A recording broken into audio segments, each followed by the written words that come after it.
ఎవరిని ఇంట్లోకి ఆహ్వానిద్దామని సంతోషంతో అడుగుతుంది. ఆమె భర్త చాలా సంతోషంతో అంతా విని చెప్తున్నాడు. మనం సంపదకు స్వాగతం పలుకుదాం అన్నాడు. భార్య అడుగుతుంది ఎందుకు జయాన్ని పిలవకూడదు అని. వాళ్ళిద్దరి మధ్య చాలాసేపు డిస్కషన్ జరిగింది.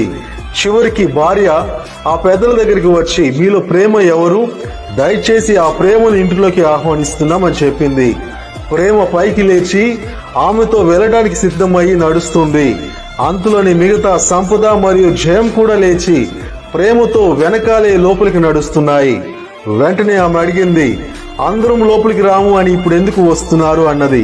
ప్రేమ చెప్తుంది మీరు సంపద లేదా జయాన్ని కోరితే ఇద్దరు బయట ఉండాల్సిందే, కానీ మీరు ప్రేమను పిలిచారు.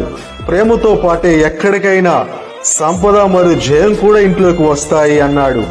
అదే విధంగా ఎక్కడైతే ప్రేమ ఉంటుందో అక్కడ సంపద